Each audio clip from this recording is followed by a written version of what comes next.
The Game Boy Color. Did you have one? Well, I certainly did. And still do. It's a Pokemon Special Edition Game Boy Color. I never played a proper Pokemon game until Pokemon Diamond.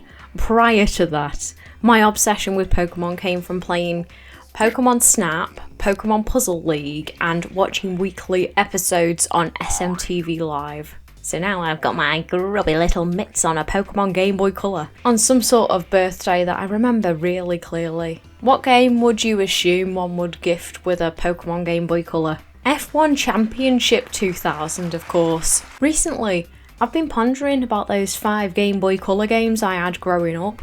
I'm always drawn back to the thought, just like I'd do with my Sats if I did them now, I'd be proper good at them. So, today, join me as I indulge my nostalgia and attempt to complete these 5 childhood games of mine.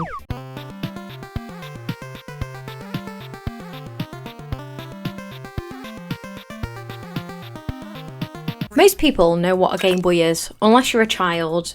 If that's the case, stop watching the video now if you're a child. Get out of here. So I won't bore you too much. Released in late 1998 and discontinued in late 2003, as its successor, the Game Boy Advance, was released in 2001. It all makes sense that I only had 5 Game Boy Color games now. Game Boy Colors have a TFT LCD with no backlight. I remember sitting on the couch on a dim afternoon trying to get the natural light to hit the screen, allowing me to be terrible at F1. Luckily we have a solution for this problem. Worm light. I always thought it was more of a snake though. Oh wait, there was a snake one. Anyway, I'm pretty sure this was part of my toy universe. Really liked snakes. This allowed one to play F1 Championship 2000 in dark environments. Thank God! F1 Championship 2000 was released in 2000. Who would have guessed? Developed by Tech Studios, with a large dossier of games, including the famous Ace Lightning Game Boy Advance game, and published by EA. Now, I don't think the game has a story or anything, like, it's just...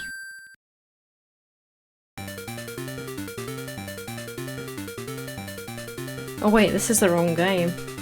Music's good though. Okay, here we are. And listen to that dirty chip tune, people. Yo, yo, yo! Ah!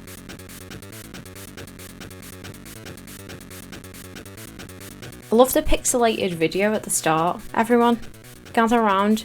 This is what I first saw on my Game Boy Color, people. This game raised me. Just call me Lewis Ham, short for Hamilton. Do you remember the Lewis Hamilton monster? Was like, I'm not gonna...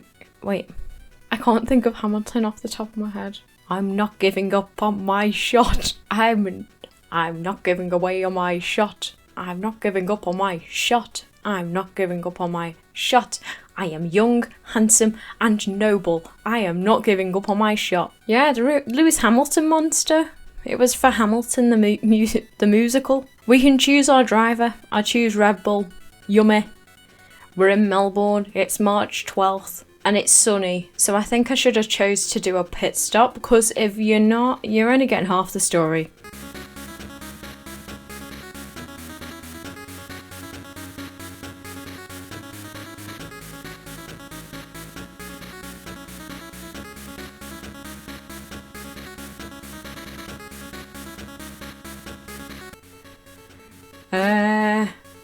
Imagine me looking at my watch. Opening credits. That's me. Sallow. I'm Sallow. Okay, I think this game's too flashy to include too much of it in my video. Flash warning, everyone. I tried adjusting the settings and such, but you know, this game is so shite. Why would I want to play a racing game in complete silence? Just the engine ambience.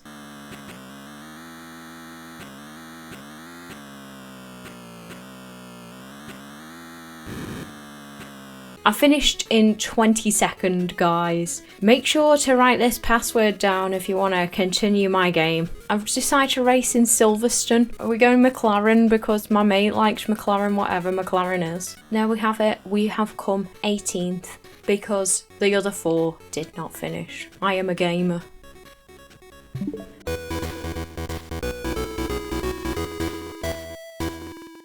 Another racing game that I had, Toy Story Racer. Again developed by the geniuses at THX and published by Activision in 2001.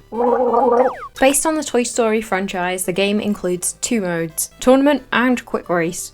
The chiptune, rockabilly-esque music is certainly ingrained in my mind. And there's another flash warning because it goes flashy for some reason. 1 opts for a cheeky tourney, where we are initially taken through Andy's house. We can play as Buzz, Woody, Bo Peep and Mr. Potato Head. And after playing as them all, I do feel like they've got different stats, or maybe I just got better at the game. And maybe I am a Toy Story racer. The race is declared on an Etch-a-Sketch in a true Toy Story fashion. Mario Kart World wishes she was as good as this game. Whilst racing, we have 3 opponents and we can collect items in the race, which will help and hinder us. Coins, a horseshoe, this friggin' steering wheel thing that inverts the friggin' controls.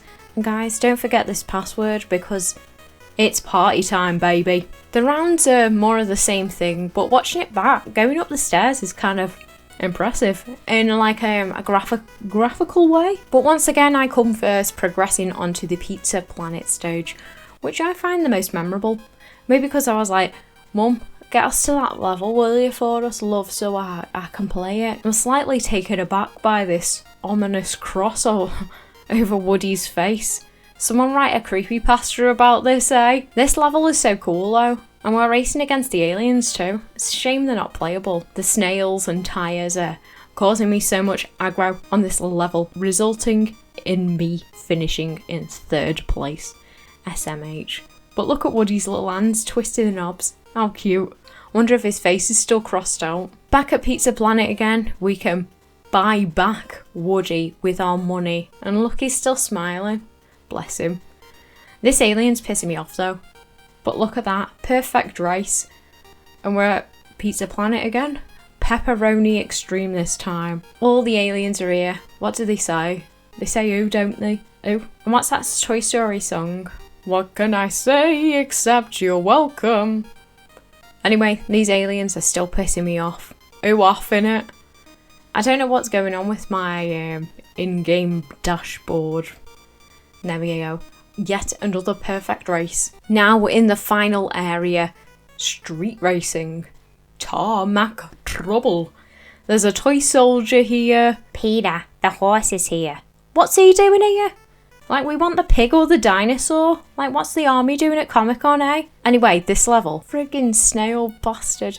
Anyway, this level confused me. I don't think I realised it was outside and the middle bit was a road and we're on the pavement. Yet another perfect race, eh?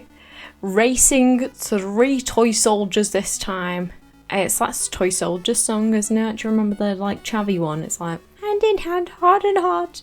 We're running round like toy soldiers. Click that like button if you remember that song. This friggin' wheel, man. Forecourt fun. This was when I have a horrifying discovery that these races are timed and you have to collect the clock to get more time. Do you see anyone else collecting these clocks? No, you don't. It wasn't even my fault. I missed it. It's like the inverted controls fault. We get a stunning picture of Buzz along with the text, out of time. But I think I'm gonna take a positive spin on that. And we've just speed ran to the next area. Although it cost us Woody's life. R.I.P. And this level is just a wonderfully glitchy mess. Which I know is probably a me problem. Who cares, because I'm the winner. Now, time for the final showdown. Showdown in Andy and Sid's house. The music is a little different this time, following the usual journey through Andy's house, as little guy Sid's house is where it gets interesting, as we traverse the gardens and sewers of Sid's abode. The poor kid lives in squalor. Of course, yours truly wins, and that's the end. We have a Woody as the winner end screen. And look, I'm number 1. Bloody hell, I was playing that on easy. I am not playing that on anything more difficult than that.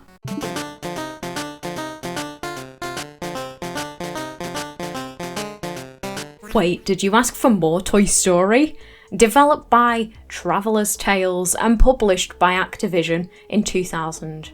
Okay, I guess this video isn't in chronological order, but it is in my order. Was Buzz Lightyear of Star Command. I think this was my brother's game, but I vividly remember playing it on a caravan holiday in Scotland. Also, why are we getting my brother games for my console? Can we not do that, please? This game was based on the movie and TV series of the same name. On with it, I say! There's this music.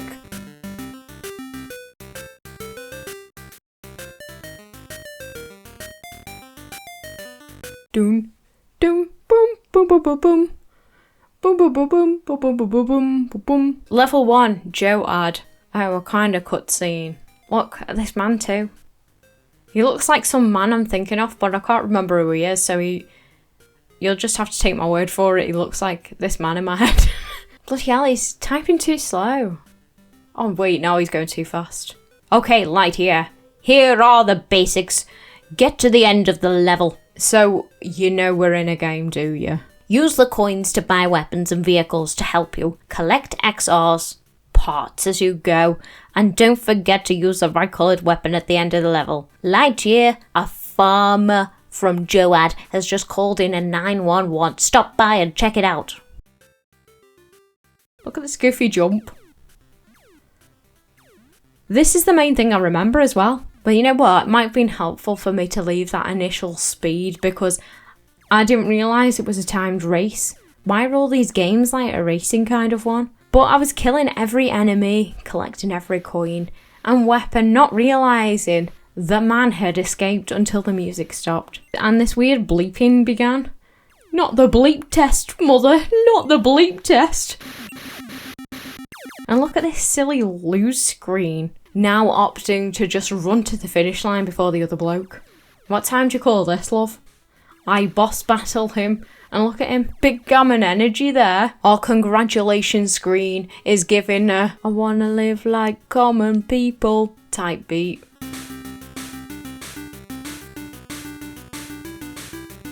Now we go to Flamar. And look at this stunning big-headed bitch. Her head's so massive, she's got planets orbiting it. Gravitina. Is she a real character from the show? She is a real character from the show. I need to watch this show immediately. If you've watched the show, do something. Anyway, Gravitina is on the loose again. Flamar is more of the same shooty, jumpy shy, but with lava. And you got this sweet ditty accompanying my traversing. She's beautiful. Don't forget this password, people. A scoundrel named the Fixer. And you know he's called the Fixer because his house is called the Fixer. Jeez Louise! I'll fix you up by sending you straight back to the lobby. GG. Navigating more levels and shooting as I beat the next boss who goes into a coffin for some reason. Rip.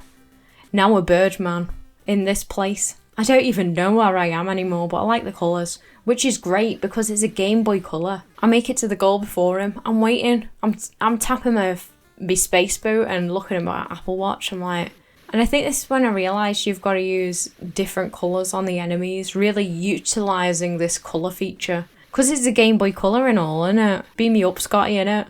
Ice World now. Bringing the quote, big boy in. The way we fly is amusing. Travelling through all the levels again, starting with the initial level JoJo ad. You know, like JoJo. However, with a different song. Oh, I got stuck.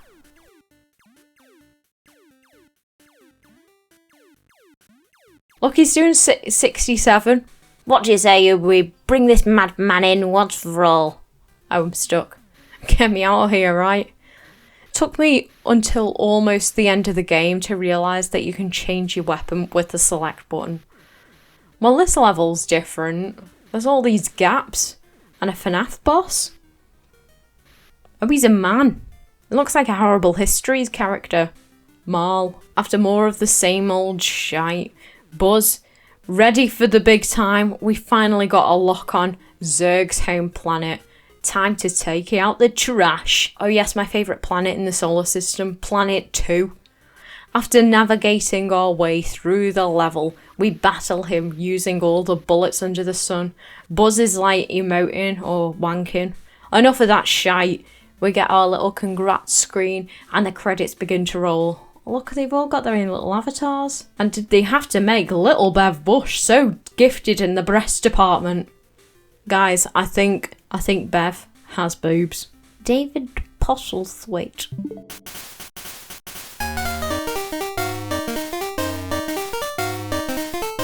Looking at the dates, I'm pondering whether I've really misremembered, but in 1999, Pokemon Pinball was released. A Pokemon spin-off developed by Jupiter Corp and published by Nintendo. What's with me and spin-offs, eh? But it's Pinball, but Pokemon. The Pinball is a Pokeball, you know, from this little game called Pokemon. This game is so nostalgic. I still have the game and the box, and it's pretty good. It's in pretty good nick. Yeah, a few mould spores, but I'm in England. Who doesn't have a speck of mould? We're in soggy England, ain't we? No manual though.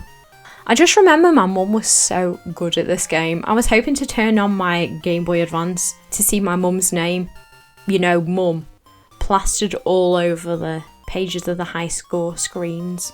But no. My favourite is Twa, short for twat. Ignore the poo. I accidentally was good at it yesterday. Gay piss poo. Sounds about right. On with the game, people. Oops. On with the game, people. Choosing either the red or the blue table. If I recall correctly, I think the red table was far more difficult. So we'll go on the blue one. I'm kind of good at it. Beginning by selecting the area we are from Pokemon, you know, because it's based on Pokemon. I was always intrigued by Lavender Town. What's the deal with that? Like many games, this is a game, and we collect points and fill our Pokedex. How do we fill our Pokedex, you ask? By catching Pokemon, of course. Either side will have catch 'em arrows that will light up when you pass through them. And catch 'em mode will be unlocked with 2 arrows lit. But if 3 arrows are lit, a Pokemon with a low appearance may appear. We have 2 minutes to reveal the silhouette of the Pokemon by hitting either the Shelders or Voltorbs. Once the silhouette is revealed, you have to hit the Pokemon 4 times to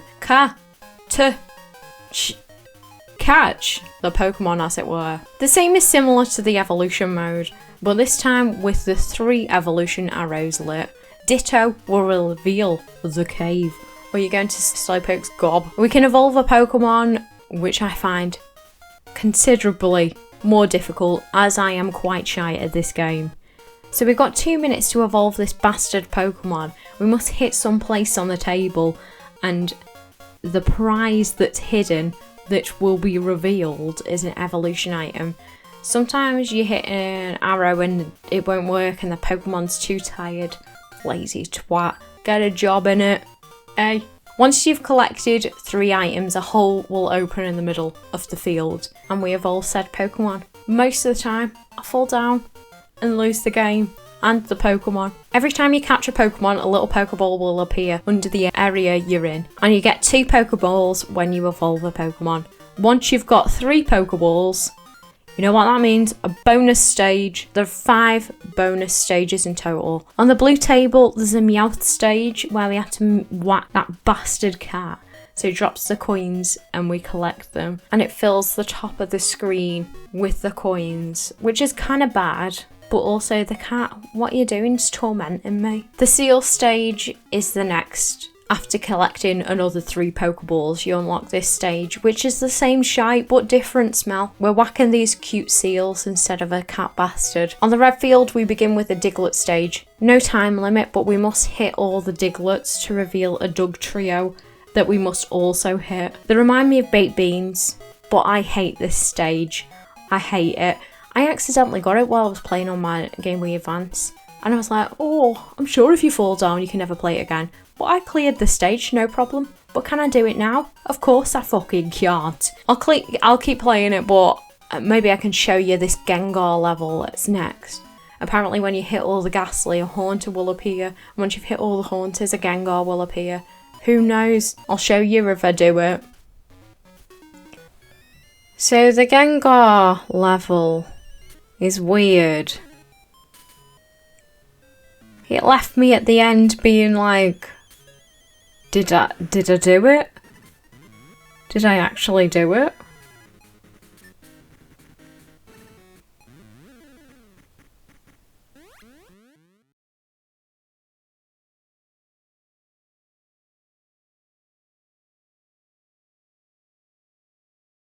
But I did it.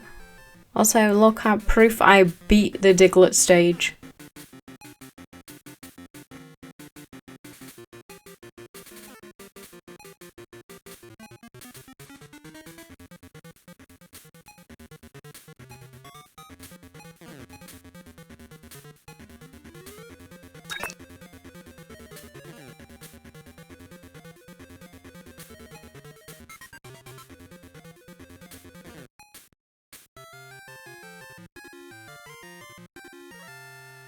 Anyway, the bonus stage after that is a Mewtwo stage where you have to hit Mewtwo 25 times. Hopefully I can do that too, but I can't do it at the minute. I've learned so much about this game just from reading the manual, and also not being like a 10-year-old playing the game kind of helps. Like the little word cave, when you light them up, you get a little bonus slot open up in the middle, or that again symbol. I got that to light up loads, but in my childhood it was an elusive mystery. I thought it was an advert for some reason, like, oh, shop it again. I don't know. Hitting the Dugtrio on the red table 3 times, or the Psyduck or Poliwag on the blue one. This stressful music starts playing for 30 seconds, allowing you to move to the next area if you go in the hole or spin the correct way. There are 3 different areas. I just thought they did this to stress me out after the ball circling the hole for like 20 seconds only to end up dying. Since there's no kind of story, my goal is to beat Mewtwo and get #1 spec on the leaderboard. We will smear our poo all over it, people. Guys, so I got really addicted to this game. I think I might like Pinball, you know. Anyway, I was on Reddit looking at how to beat Mewtwo, and it's so nice to see that other people's mums were the best at this game. This Mother's Day, get your mum to play on Pokemon Pinball instead of that match 3 shite they love. I also really love the art style of this game and how simple all the Pokemon look. And the soundtrack really is one of the best Pokemon games in my opinion. Also, I forgot to mention, if you put a AA, is it AAA? You put some sort of A battery in the game and it rumbles. So I can't beat Mewtwo. I'm in a foul mood. I can't beat him. I'm done with this. I'm sick of this game now. Get lost.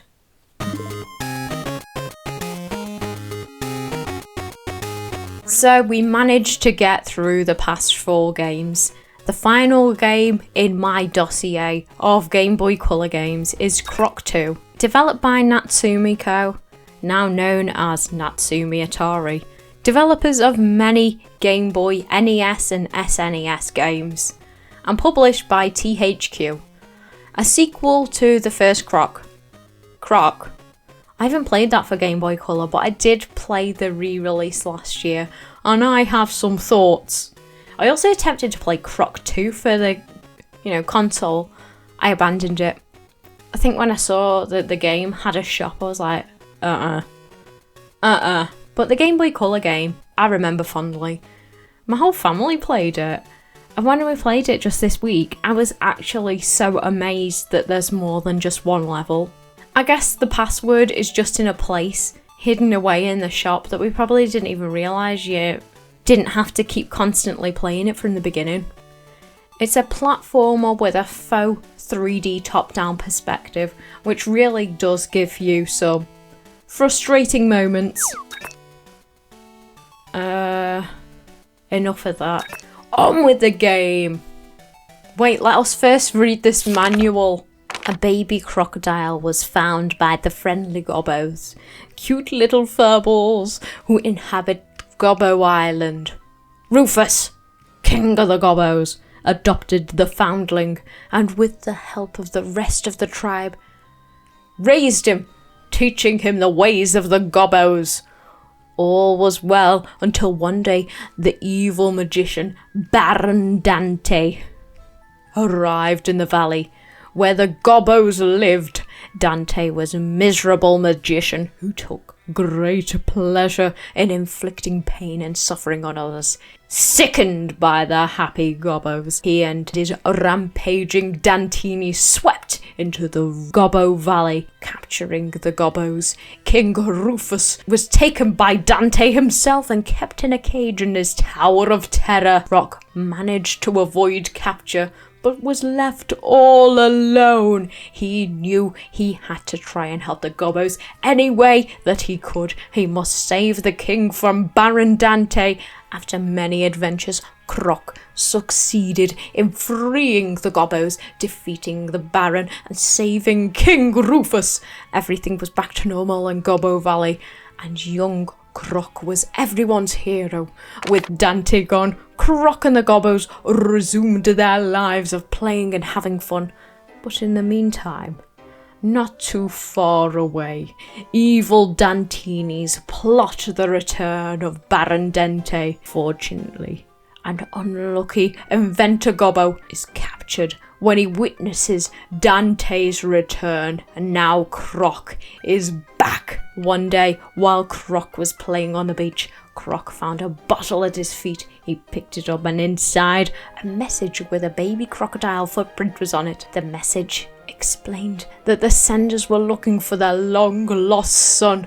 Croc was amazed. He took the message to King Rufus, who read it and eventually told Croc that he would need to go to a faraway land where there were other gobbos who might be able to help him find his parents.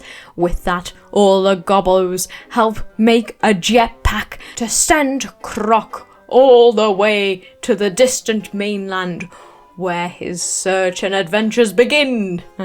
We are greeted to a cutscene of a little message in a bottle. Gobbo, named Gobbo, reads the message with Croc, and the message in question reads, "Croc, I'm looking for you, signed your mum." Look at this message floated to this island, innit? This message was written by your mum. Oh shit, Sherlock. Hooray, I'm off to find my mum. And the Gobbo lights his arse and we're off to this epic title screen.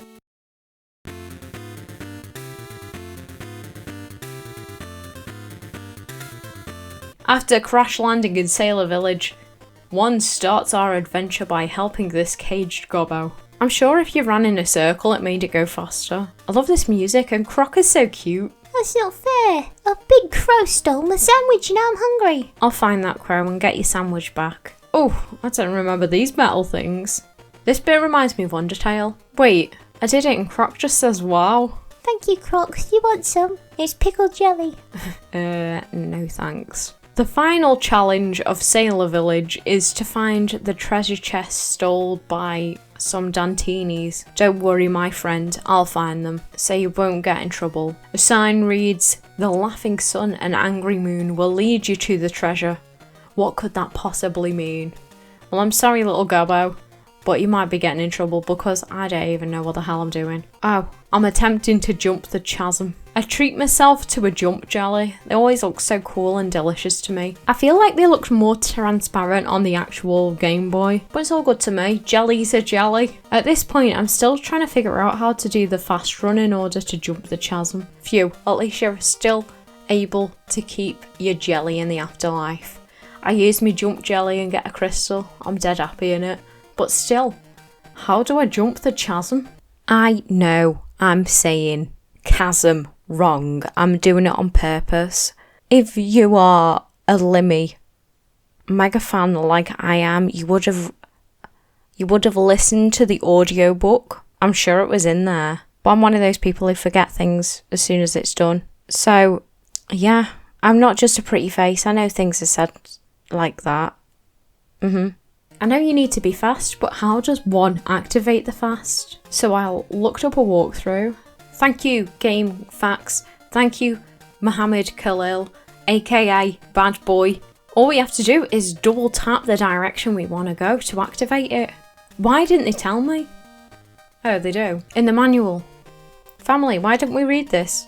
I thought the tumble attack was just a random thing that happened. After finally crossing the chasm. The next task, well, I do remember this bit. A signpost reads, hit the lever. Everything's a Lemmy reference in it. And get the water grate. Move quickly. Yeah, this is really hard. And now I'm just falling off the edge willy-nilly. But after a couple of attempts, I do it and get something. Oh yeah, it's the treasure. And I have to get 2 more. Ugh. We have to unlock this gate. And I've just realised that I thought it was a weird plank of wood. But it's actually a box. But it's like in a weird angle. Happy sun, angry moon. And Croc does a cool little dance move. These people are so polite. What now? There's a boss battle. I didn't know that. Savina the squid has blocked off the harbour. I will stop her. Find barrels on the beach and throw them at Savina to stop her. Turns out that this boss battle is really hard. Eventually I do it with this weird winning screen.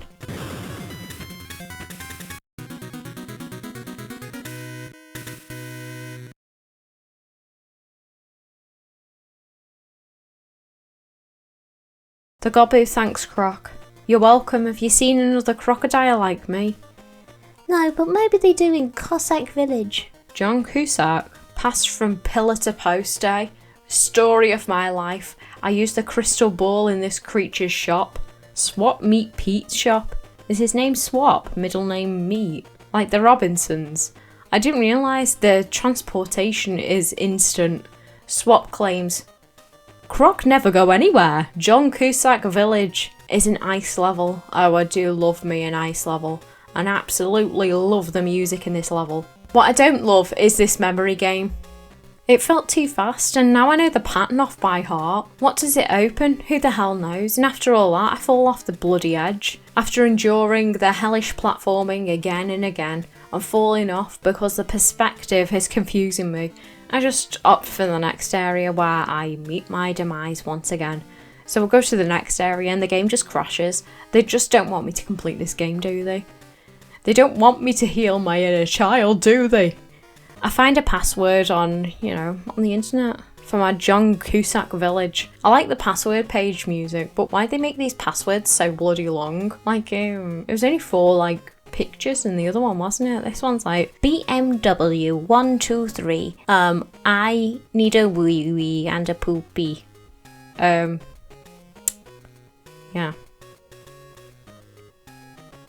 Gen Z people would never understand passwords, am I right, fellas? If you didn't have a notebook full of passwords, you were definitely not in your 30s. I didn't have a password book because I didn't realise there was a password that wasn't on this game. I thought there was only 1 level. Look at this snowman, isn't he cute? Bless him. My snowman. My snowman's parts was stolen. Oh no, our table. It's broken. Don't worry, I'll get them back to you. After making my way through the level, I happen upon a signpost. A method to go through the path of delusion. Walk for 1 day towards the west. Walk for 2 days towards the north. I ain't remembering that. Computer, bring up the walkthrough. So it's kind of like Zelda, innit? I didn't get my left and right mixed up. Once I learn to drive, it's over for you bitches. Solving various problems like draining the water and fast jumping. We do our little Croc emote and the snowman graces us with a smile, bless him. No problem at all. Now to save this fella's brother. After jumping over all them gaps again, I have to do this stupid light memory game again. Good job I remember it for some reason. And of course I fall off the edge, so I have to do it again. And then get stuck on this bit because I forgot what was the correct bit to jump on. This 3D top-down shit has really got me scratching my head. I finally get across and unlock this Pokemon-esque cave where we find the brother and exclaim, wow. Thank you, Croc. You helped my brother return safely. No problem. I am glad I could help reunite family members. This gobbo announces it's flu season. I would like to make some flu medicine, but I need one more herb. What should I do? Of course, Croc offers up his services, which include doing that annoying fast jump over these slippery surfaces. And after that, I fall off the edge. So I do it again, only to get stuck at this bit for 5 minutes. And then I get the herb with a wow. Now time for the boss battle with a lava monster. Wouldn't have thought that an ice level and a lava monster. Wow. Please defeat him to save our village from a warm winter. Not a word was uttered by Croc. We are greeted by this Lorax-esque bloke and funky music and a complete lack of instructions. I soon realise we have to hit these 4 pillars 3 times to beat him. Because I keep on dying, I farm the gems from this one area in John Cusack village so I can get another heart container, because this boss battle has taken me 10 minutes at this point. Eventually I beat this lava monster, and well, that's something in it.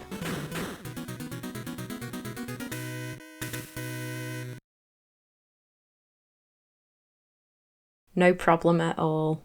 Travelling to the caveman village now, the music in this area is once again fantastic. Welcome to our village. The lava is very hot, so be careful. Will do, love. Croc, we have a problem. Yeah, we do. How the hell do you know my name? No water's coming out of the water pipe. We have not been able to do our laundry or take a shower for a week. What? Then Croc says, that's why it smells. I'll go check out what's going on at the water pipe. What? Greeted by the sign, laughing sun, angry moon will lead you to the treasure. The treasure in this case, some natural source, shower gel, and very non-bio, but in my case, death. The Dantinis stole the handle for the water pipe. That evil bastard. After avoiding the lava and beating the minigame, it opens up this door leading to the treasure. The handle. Oh, we have to put the handle on myself. Can't get the bloody staff. And now there is lots of water. This gobbo will no longer be smelly. Phew. You should go and take a shower as soon as possible. Croc is being a right cheeky bastard. I didn't realise he was such a cheeky chappy. He's like the Ollie Murs of the retro gaming world. Moving on to the next area, the lava is rising, people. Sure, I'll get right to it with more of the same lava platforming and the friggin' Desert of Delusion shite. I ain't remembering that, people. I forgot it. Eventually leading me to another puzzle, rewarding me with a cog. A maths puzzle that took me far too long to work out, so I just cheated. Yeah, the final cog emote. What should I do? I don't know. Dantini's took the Robo-Gobbo that Professor Gobbo created. Robo-Gobbo? Or is it Robo-Gobo? Right, time to get that Robo-Gobo. Stupid faux 3D perspective. Oh friggin' hell, not another delusions shite, but thank God, that's the end of it. It leads us straight to the Robo-Gobo. What a neat Robo-Gobo. Oh, and now that fella swap sells the Robo-Gobos. They're 20 bucks! Makes me think I'm saying Gobbo wrong. Robo-Gobo. Gobbo. Gobo? Boss battle time. The mad scientist is doing research on making weapons for Dante. I'll stop all those who cooperate with Dante. You tell him, Croc. This battle has got a big guy coming out of a cave, followed by a wee man. Not really sure what's going on here, but it's the easiest boss battle, so I'm happy we did it.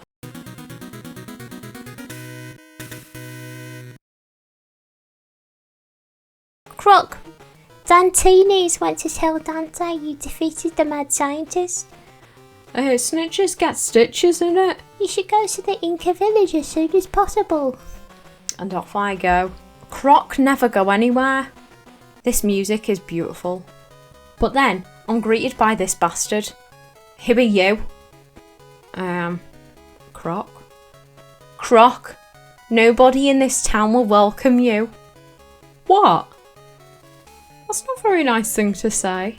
And that's it, no explanation. I need to send this letter, but Dante destroyed the mailbox. Oh, can anyone deliver the letter for me? What the hell's with these gobbos? Ugh, these colours are so horrible, I love it. This level is really hard. I fell down in this bit. I'm like stuck in this weird platforming area over the abyss, which is really difficult. And then find my beloved memory light game. Now this I can do. I can't do it. In the end, it just reveals a switch that obviously does something, but who knows? Now maths. Who put maths in my Croc game? And I immediately fall down to the platforming hell that I cannot fathom how to do. I guess I'll just die. I rage quit. Eventually I do the light puzzle and maths puzzle thing again that leads to more anxiety inducing platforming where one falls into the pit of despair. And yeah, that fucking faux 3D shite fooled me there. So we have to do it all again. Lights, maths, platforming, oh my god. Only to fall for the 3D thing again. Hey look, I can do my Robo-Gobo here.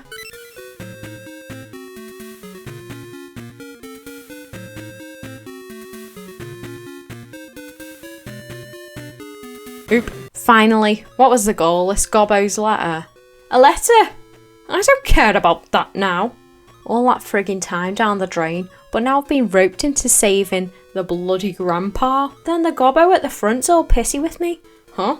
She won't accept my letter. And Croc carefully explains that Dante has captured her grandfather, no longer grandpa, very formal grandfather. And this is all she can think about. Silence speaks 1,000 words. Nothing to say about that, you twat. There's a jail cell beyond this point where my grandpa is held captive. Okay, traversing this level and it's all its mysteries. The bloody bridge disappears beneath my feet. They didn't tell me that, did they? Passing these blue burny bastards and quite literally leap of faith into the next platform. I'm tricked again by this faux 3D. I finally get to this puzzle, which is great because I'm kind of good at these. With each failed attempt, I'm learning. My brain is getting bigger with each time I fail because I'm learning. Yeah, learning. After carefully unlocking the gate, Grandpa, I'm here to save you. He tells me he's the mayor and was captured by Dante, so the townsfolk had to do whatever they wanted. What be arseholes? Please forgive my fellow townspeople. Oh, the ever-forgiving Croc. Don't worry, I didn't mind. Bless him. The mayor now asks me to find a bit broken statue. Alright, I guess. And the Gobbo at the gate apologises to me. That's nice, isn't it? God, I'm shite at this Robo-Gobo stuff. Oh, I died it. Carefully cross these platforms by bum bashing into the abyss. After passing through this gate, it closes behind me. I know loads of flies have start attacking me. But well, the gate's open now and the one with the statue is open too. Well, I think we're done here. Hey, Gobbo, have you seen any other crocodiles like me here before? I have. I believe your mother has been captured by Baron Dante. You must confront Baron Dante before he destroys the Inca village and your mother. Such a change in tone from this Gobbo. I will save her and defeat Dante now. Look, the statue's got the thing on it. Finally, the final boss time. Look at him, Baron Dante, the ugly bastard. Welcome, Croc. It's time I paid you back for defeating my Dantinis. Well, they come back alive, so it don't really matter, right? Shut up, cock! Did he just call me cock? My name's Croc. I'm not going to let you get away with what you're doing. Oh wait, that's me. Dante! I'm not going to let you get away with what you're doing. Now in the battle, no explanation or nothing. Just gotta fend for myself. Basically, it's taken me 25 minutes to defeat him. Mainly by just taking advantage of save state. So there's barrels, we have to chuck at him while he's chilling on his throne. But before we can chuck it, we have to pass through this electricity and flies. And also he shoots shite out his mouth. And if we miss, he fucking sticks out his tongue. How childish. Like, you're gonna kill Lonely Croc's mum and you're like, nah, nah, nah, nah, nah. What a twat. So eventually, after persevering, you think you've defeated the bastard. Look at him, he's dead. No! What was the voice I did? No! Not yet. You can't defeat me so easily. Get ready, Croc. That wasn't bloody easily. Well, of course, there's another round where he has 3 orbs rotating around him. He's on his Mewtwo shit. It's just as hard, maybe even harder than the first bit, because you gotta hit him before you die. And it took me so many bloody attempts. This is a broadcast message for a warning. I need this man to be no more. You know, in Croc 1, the console version, the boss levels were ridiculously easy. But here, they are so difficult and frustrating. And like, at least you were like, oh well, the levels are hard, at least the bosses are easy. This is like, the levels are hard and the bosses are hard. Can't catch a break. They're difficult and frustrating. Whatever you do, don't say the C word. I wouldn't have been able to win this on a Game Boy Color. After many attempts, I finally do it. Dante descends into hell where he belongs and exclaims, "Croc, I don't forgive you." And Croc is like, I'm getting out of here. Marching off with this little smile. Then this little gobbo twat comes in. He's got like a fucking propeller on his hat or something.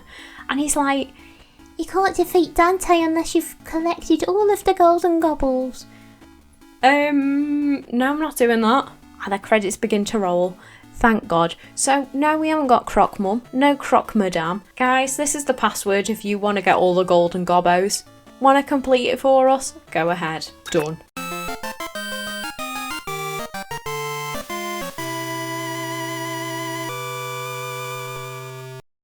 Well, that is all for now.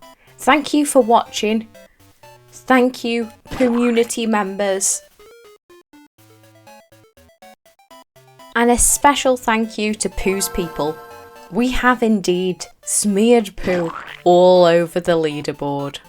Daniel Smith, Meth Borton, Anthony, Snow G, Jade, Twerk Goddess, Megs, Ball Lake and Scully Flash Park. Bye bye! We won, yeah, bye! I'm waving by the way.